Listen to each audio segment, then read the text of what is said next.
My name is Olivia Johnson, and I'm 36 years old. I have a husband who is 3 years older than me and a son in elementary school. 5 years ago, my husband had an accident that left him paralyzed from the waist down. My husband, who was once the best salesman in his department, had no choice but to quit his job. For him, losing his job was the hardest thing to accept. To escape from reality, my husband started lashing out at my son and me over trivial things. We had days where he would snap back to reality only after seeing our son cry. Once I got the hang of dealing with my husband and told my son to avoid his dad as much as possible when I wasn't around, the outbursts decreased. That's when I started working full-time. Even so, it was impossible for me just starting a new job to earn as much as my husband used to. So I started to take up extra shifts to increase our income a bit. While it left me no time to rest, I worked relentlessly, thinking it was for the sake of my family. Perhaps because of that, I failed to notice the changes in myself. I only realized it when a friend from high school whom I hadn't seen in a long time pointed it out. Looking at me, she said, "You've changed a lot." I could tell from her expression that it wasn't meant as a compliment. We've always been honest with each other. Even so, she seemed at a loss for words.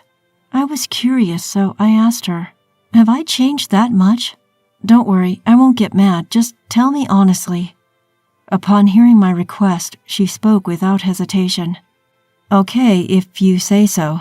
You've changed so much. It's like you're a different person. You look extremely tired, and your plain style and makeup are something the old Olivia would never wear.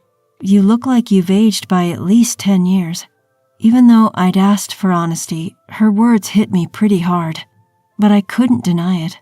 I'm definitely not the person I used to be. When I was in my 20s, I was always checking out the latest fashion and makeup trends. Now I focus only on choosing functional, safe colors and don't even keep up with the latest trends. However, even after realizing this, I just don't have the luxury to enjoy fashion as I used to. Though I felt somewhat pessimistic, I reminded myself, this is only for now. In a few weeks, our multi-generational home will be completed. The plan is for my family and my in-laws to live there. My in-laws suggested this to help lighten my load a bit. I felt bad, but I took them up on their offer. My husband was all for it too. Ever since we decided on the multi-generational home, my husband's been in high spirits. He, who is usually quiet and hard to read, has been starting conversations with me and our son more often lately. Our son, not used to his dad talking to him, seems confused but also a bit happy.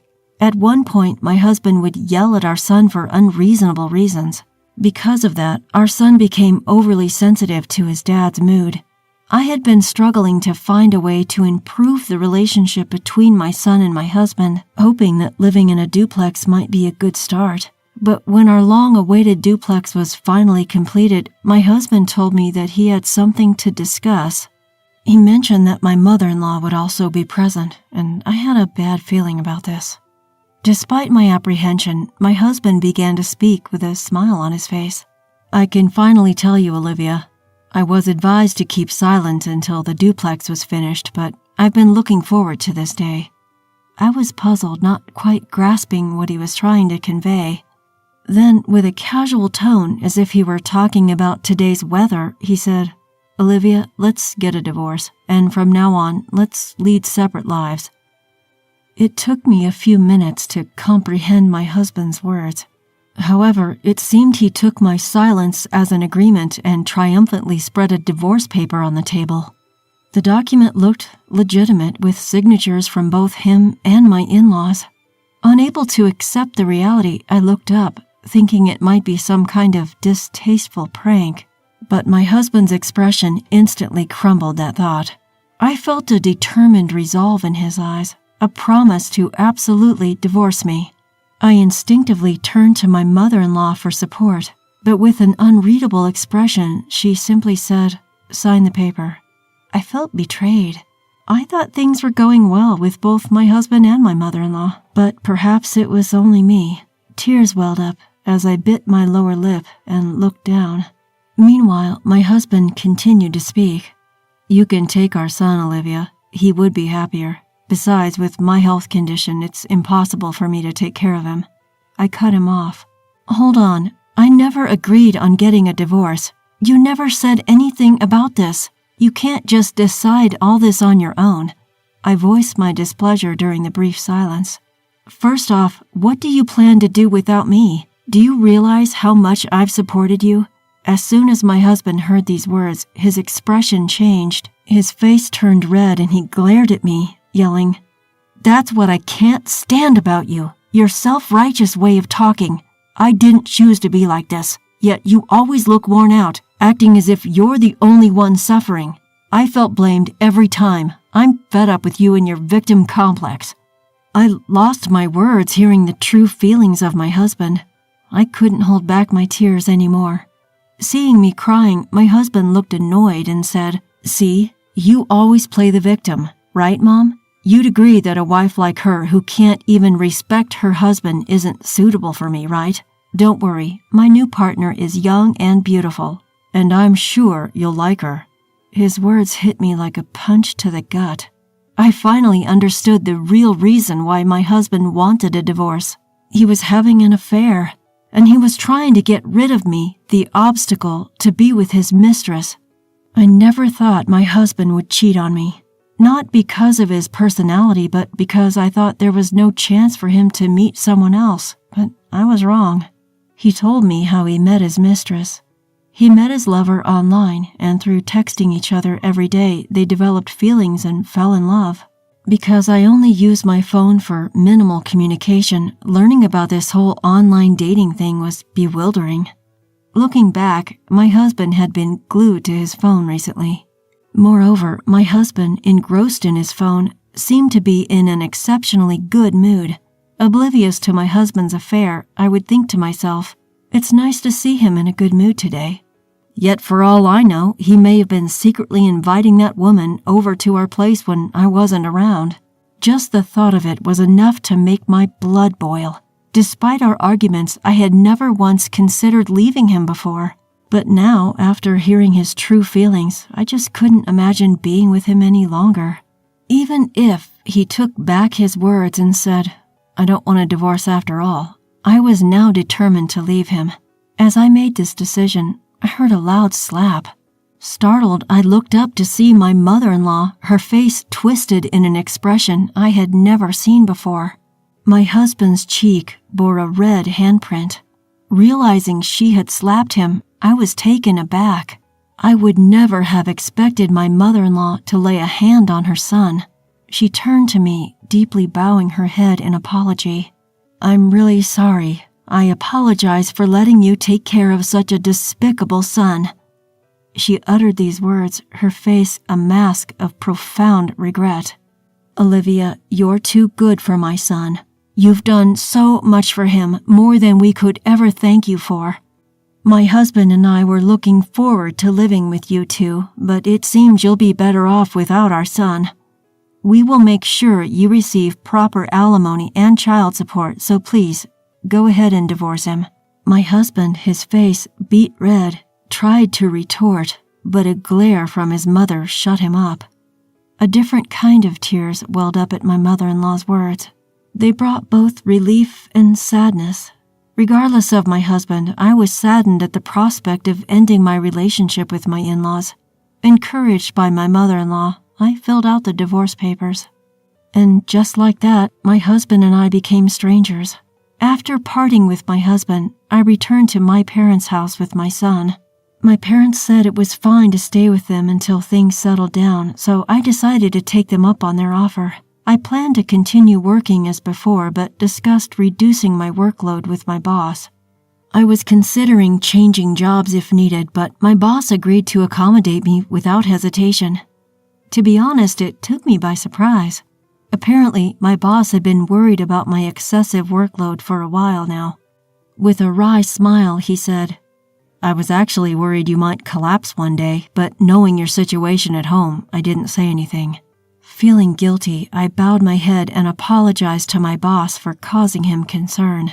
He quickly shook his head, saying, No, it's just me worrying too much. But thinking about it, it's good that you left your ex-husband," and laughed. His words brought a smile to my face, and I nodded in agreement. I also told my coworkers about my divorce. I thought it would be better to let everyone know since I was reducing my workload. I was anxious about their reaction, but when I honestly told them the reason for my divorce, they threw a party for me. I was taken aback by this, but it was a relief that the atmosphere didn't become serious. Although I had awful luck with men, I had the best colleagues at my workplace. By the time all the paperwork had settled, I took our son and left my parents' home. We chose a small apartment as our new home. It was a far cry from the spacious house we were supposed to be living in, but our son didn't show any discontent. Perhaps because he no longer had to worry about his father, he became more vocal about his opinions and his demeanor brightened. It was a change that made me truly appreciate our separation from my ex-husband. The effects of the separation were apparent in me too.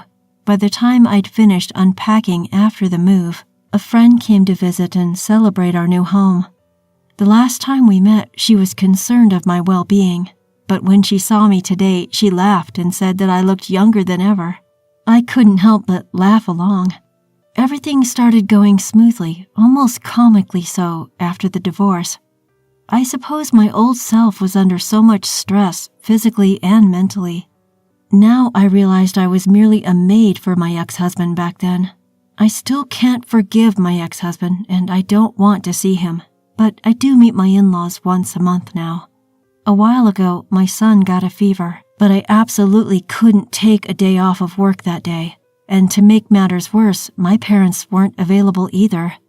Out of desperation, I reached out to my in-laws. They immediately came over to take care of my son. We used to barely communicate due to the situation with my ex-husband, but since that day, we make sure to meet at least once a month. They thanked me for letting them see their grandson, but I was grateful that they still loved my son. Even after the divorce, my son occasionally mentioned his grandparents. He never said he wanted to see them, perhaps out of consideration for me, but he did ask how they were doing.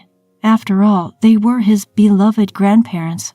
To be honest, I didn't want to take his grandparents away from him, so it was a relief to know they wanted to see him too. By the way, my son never once mentioned my ex-husband.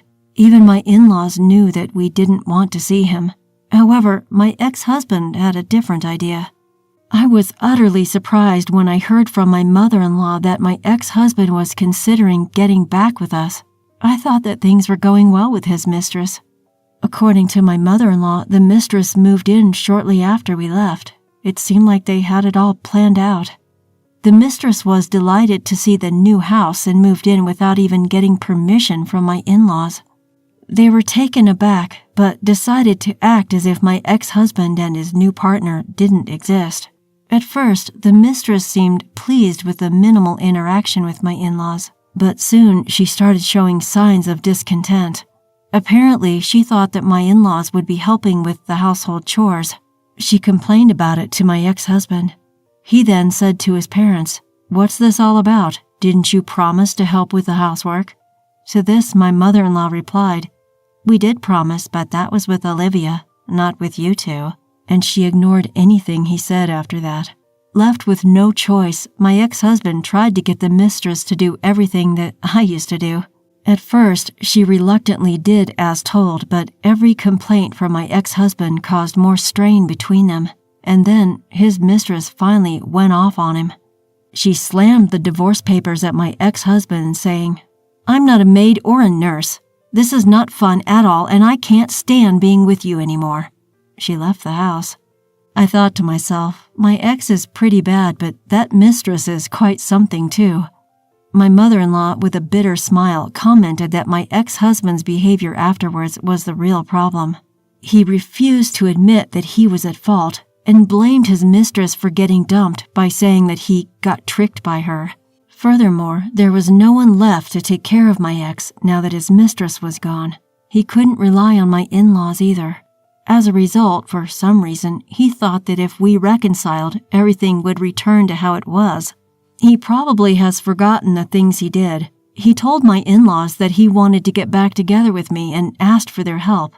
When I heard about this, I couldn't help but shudder at the thought of living with my ex again.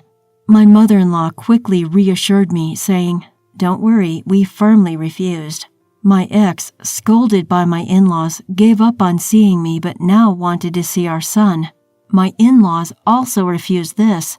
Finally, my in-laws told my ex that if he caused any more trouble to me or our son, they would sever family ties and kick him out. This finally made him give up. It would be difficult for my ex, who was well received by his neighbors and friends, to live relying on others besides his family. I'm glad that my in-laws are not on my ex's side. From now on, I plan to make good use of my past experiences and do my best without pushing myself too hard. I also want to cherish the time with my son, make lots of memories that we couldn't before.